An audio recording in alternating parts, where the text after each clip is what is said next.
حضرت علی کہتے ہیں کہ جب آپ صلی اللہ علیہ وسلم یہ کہہ رہے تھے میں نے آپ صلی اللہ علیہ وسلم کو سورہ توبہ کی آیت کریمہ تلاوت کرتے ہوئے سنا. آپ نے فرمایا اتخذوا احبارهم ورهبانهم اربابا من دون اللہ, ان لوگوں نے اللہ کو چھوڑ کر کے اپنے درویشوں کو, اپنے ولیوں کو اللہ تصور کر رکھا ہے, رب بنا لیا. اللہ کے رسول صلی اللہ علیہ وسلم نے فرمایا کہ اللہ کو چھوڑ کر کے غیروں کے سامنے جھکنا, غیروں کی عبادت کرنا, یہی صرف رب بنانا نہیں ہے, بلکہ رب بنانا یہ بھی ہے کہ ان کے عالم اور ان کے درویشوں نے جن چیزوں کو حلال قرار دیا اس کو یہ حلال مان لیتے ہیں, اور جن چیزوں کو حرام کر دیا اس کو یہ حرام تصور کر لیتے ہیں. تو یہ حلت اور حرمت کا جو اختیار ہے یہ اللہ رب العالمین کے ہاتھ میں ہے, کسی پیر اور کسی ولی اور کسی عالم کے ہاتھ میں نہیں ہے. لیکن افسوس ہے کہ آج مسلمانوں نے بھی کیا ہے, اپنے عالموں کی باتوں کو بغیر دلیل کے اور بغیر تحقیق کے اس کو مان لیتے ہیں. آج آپ دیکھیے 2-3 گھنٹے کی تقریریں کی جاتی ہیں, نہ تو ایک قرآن کی آیت پڑھی جاتی ہے اور نہ ایک حدیث پڑھی جاتی ہے, اور دعویٰ یہ کیا جاتا ہے کہ ہم سچے اور پکے مسلمان ہیں.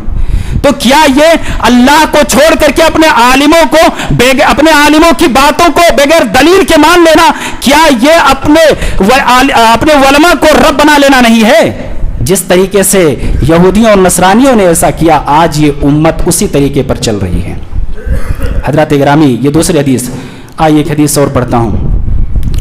حضرت عبداللہ بن عمر بن عاص رضی اللہ تعالیٰ عنہ بیان کرتے ہیں کہ اللہ کے رسول صلی اللہ علیہ وسلم نے فرمایا لَيَأْتِيَنَّ عَلَىٰ أُمَّتِي مَا أَتَىٰ عَلَىٰ بَنِي إِسْرَائِيلَ حَسْبَ النَّالِ بِالنَّالِ حَتَّى إِنْ كَانَ مِنْهُمْ مَنْ أَتَىٰ أُمَّهُ عَلَانِيَةً لَكَانَ فِي أُمَّتِي مَن يَصْنَعُ ذَلِكَ وَإِنَّ بَنِي إِسْرَائِيلَ تَفَرَّقَتْ عَلَىٰ 72 مِلَّةً وَتَفْتَرِقُ عَلَىٰ أُمَّتِي 73 مِلَّةً كُلُّهُمْ فِي النَّارِ إِلَّا وَاحِدًا قالوا ومن هي يا رسول الله قال النبي صلى الله عليه وسلم ما انا عليه واصحابي. حضرت عبداللہ بن عمر بن عاص رضی اللہ تعالیٰ عنہ کہتے ہیں کہ اللہ کے رسول صلی اللہ علیہ وسلم نے فرمایا کہ میری اس امت پر وہ زمانہ ضرور آئے گا جو بنی اسرائیلیوں پر آیا. حسب النال بالنال, یہاں تک کہ فرمایا آپ صلی اللہ علیہ وسلم نے مثال دیا کہ جس طریقے سے دو پیروں میں پہنے والے جوتے برابر ہوتے ہیں, ایسے بالکل وہی سیم کنڈیشن اور وہی سیم کیا ہے سچویشن اس امت پر بھی آئے گا جو بنی اسرائیلیوں پر آیا.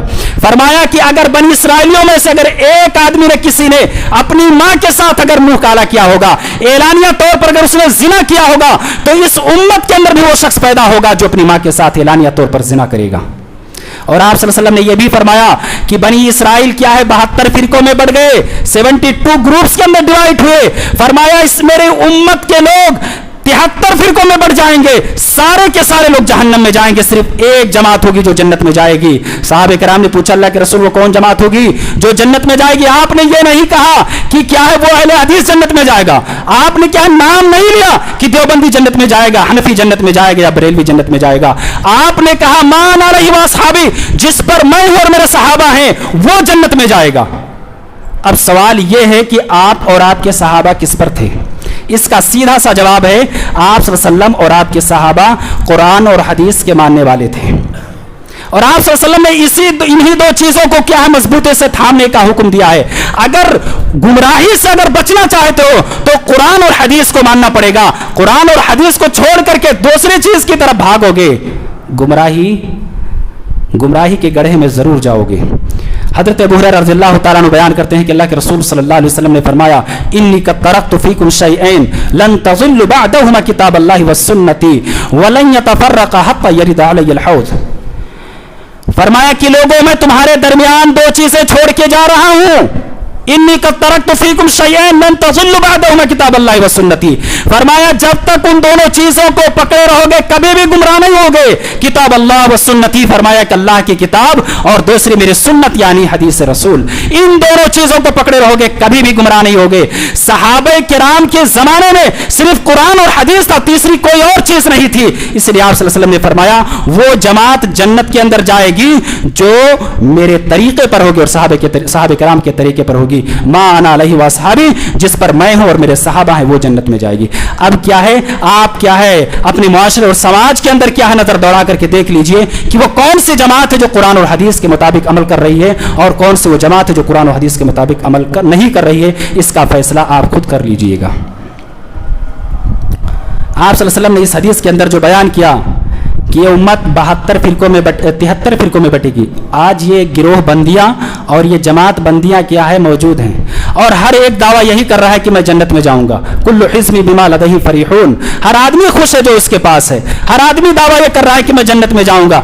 نبی کریم صلی اللہ علیہ وسلم نے کہہ دیا ما انا علیہ واصحابی, جنت کے اندر وہ جائے گا جس پر میں اور میرے صحابہ ہیں.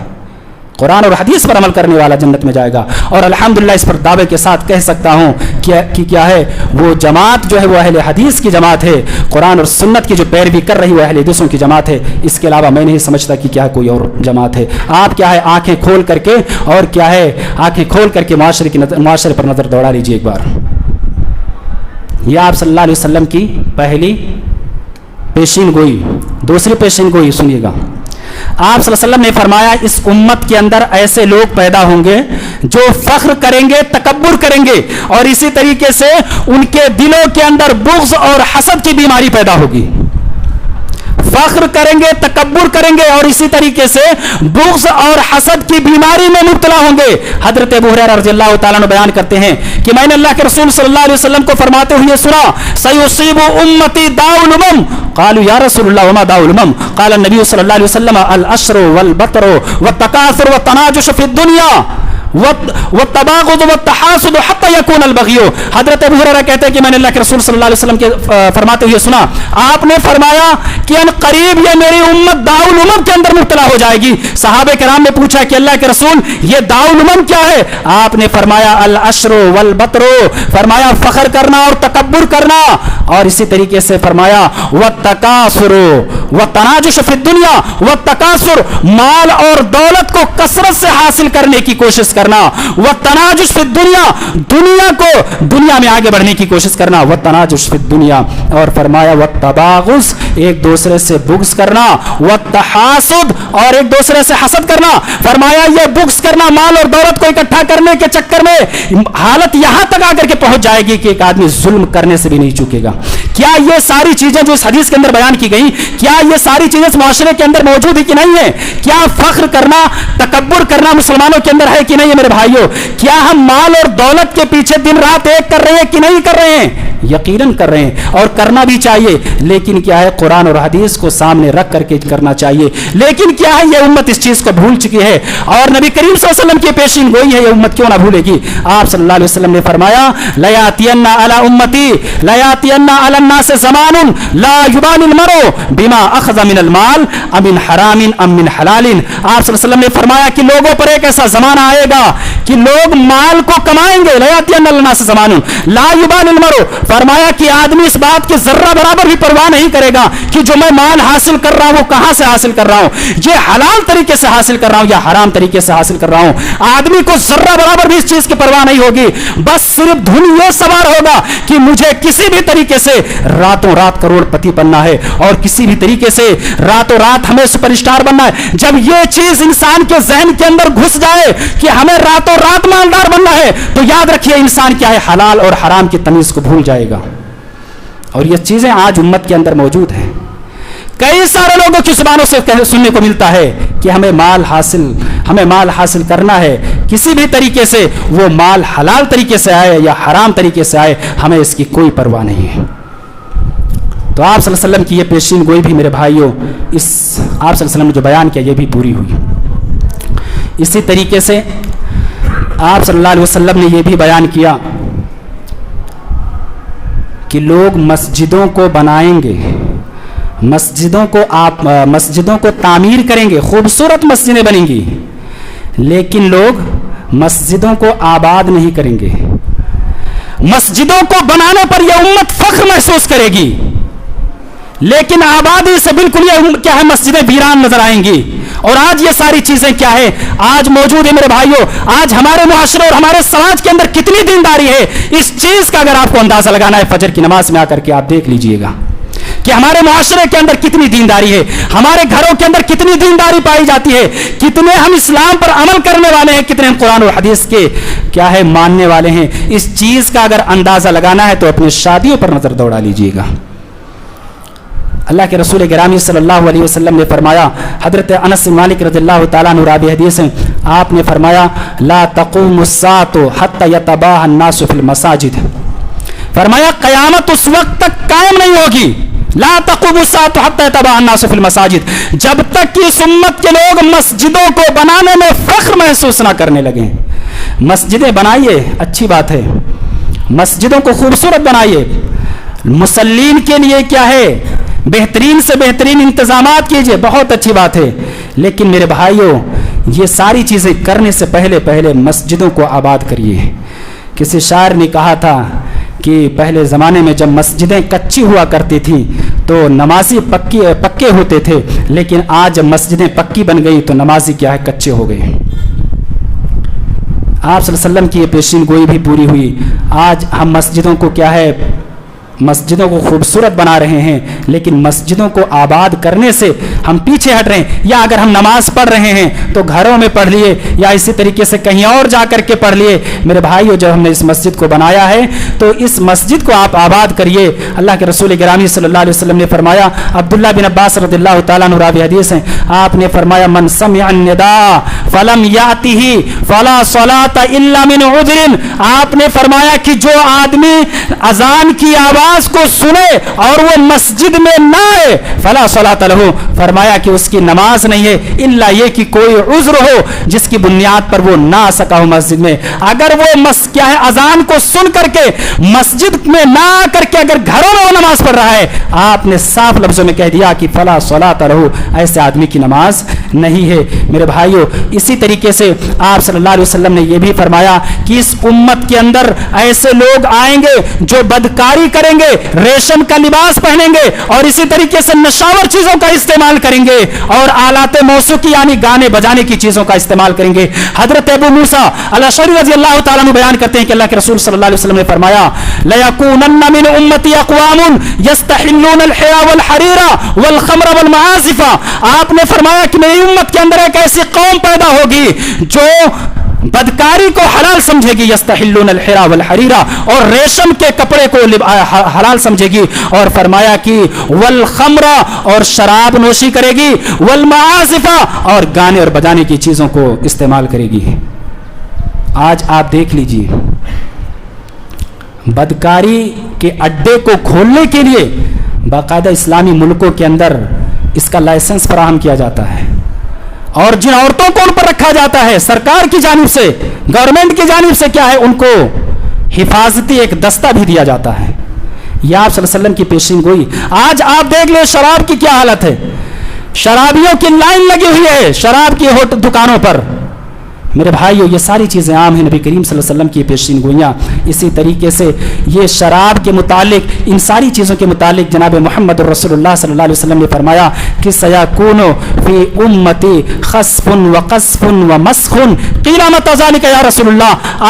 حضرت سہل بن سعد رضی اللہ تعالیٰ عنہ کہتے ہیں کہ اللہ کے رسول صلی اللہ علیہ وسلم نے فرمایا سیکون فی آخر الزمان، آخری زمانے کے اندر اللہ رب العالمین لوگوں کو زمین کے اندر دھسا دے گا، خسف وقذف، لوگوں پر پتھروں کی بارش کی جائے گی، ومسخ، اور لوگوں کے چہروں کو مسخ کر دیا جائے گا، لوگوں کے چہروں کی خوبصورتی کو اللہ تبارک تعالیٰ چھین لے گا۔ صحابہ کرام کو ڈر ہوا کہ کہیں ایسا نہ وہ زمانہ ہمارے اوپر آ جائے۔ اللہ کے رسول صلی اللہ علیہ وسلم سے پوچھا اللہ کے رسول وہ زمانہ کب آئے گا؟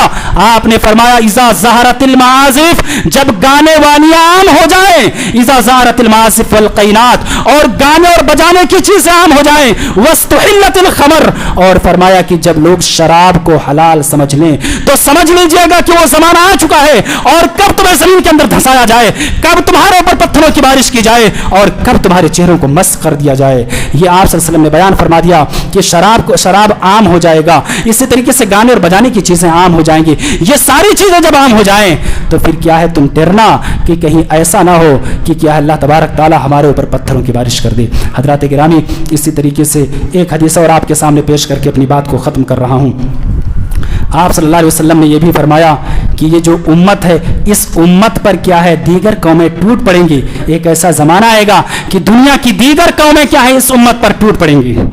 حضرت صوبان رضی اللہ تعالیٰ عنہ بیان کرتے ہیں کہ کہ اللہ کے رسول صلی اللہ علیہ وسلم نے فرمایا یوشکل امم ان تداع علیکم کما تداع الاکلۃ الى قصعتها قال قائل یا رسول اللہ ومن قلۃ نحن یومئذ قال النبی صلی اللہ علیہ وسلم بل انتم یومئذ کثیر ولکنکم غصاء كغصاء السیل ولا ينزعن الله من صدور عدوكم المحابة ولا يقذفن الله في قلوبكم الوهن قال رسول الله صلی اللہ قالوا یا رسول اللہ وما الوهن قال النبی صلی اللہ علیہ وسلم حب الدنیا وکراہیۃ الموت. حضرت صوبان رضی اللہ تعالیٰ عنہ کہتے ہیں کہ اللہ کے رسول صلی اللہ علیہ وسلم نے فرمایا کہ ان قریب ایک ایسا زمانہ آئے گا یوشک الامم ان تداع علیکم، کہا دنیا کی قومیں تم پر ٹوٹ پڑیں گے جیسے ایک بھوکا آدمی دسترخوان پر جا کر کے ٹوٹ پڑتا ہے اور چند منٹ کے اندر کیا ہے اس دسترخوان پر جو کھانا لگایا جاتا ہے اس کو ختم کر دیتا ہے. کہا دنیا کی پوری قومیں ایک جٹ ہو کر کے تم پر ٹوٹ پڑیں گی. صحابہ کرام نے پوچھا اللہ کے رسول کیا اس وقت ہماری تعداد کم ہوگی؟ کہا نہیں بل انتم یومئذ کثیر، ارے تمہاری تعداد تو اس دن بہت زیادہ ہوگی، تم کثرت میں ہوگے، لیکن فرمایا ولکنکم غصاء کغصاء السیل، تمہاری تعداد تو اتنا زیادہ ہوگی کہ کیا ہے تم کئی سارے ملکوں پر حکومت کرو گے، کئی سارے ملکوں کے حاکم بنو گے، لیکن تمہاری حیثیت کچھ نہیں ہوگی. تمہاری حیثیت تو اس تنکے کی طرح ہوگی جو کیا ہے پانی جب سیلاب آتا ہے تو پانی کے اوپر جو تنکا بہتا ہوا چلا جاتا ہے اس کی کوئی حیثیت نہیں ہوتی پانی کے سامنے. ایسے ہی تمہاری حیثیت کو نہیں ہو کچھ بھی نہیں ہوگی دنیا کے سامنے. تمہارا جو ڈر ہے، تمہارا جو خوف ہے، اللہ تبارک تعالیٰ تمہارے دشمنوں کے دلوں سے نکال دے گا اور تمہارے اندر ایک بیماری پیدا کر دے گا جو وہن ہے. صحابہ کرام نے پوچھا اللہ کے رسول یہ وہن کیا ہے؟ آپ نے فرمایا حب الدنیا وکراہیۃ الموت، دنیا سے محبت اور موت سے نفرت. دنیا سے محبت کرنے لگو گے اور موت سے تمہارے اندر نفرت پیدا ہو جائے گی.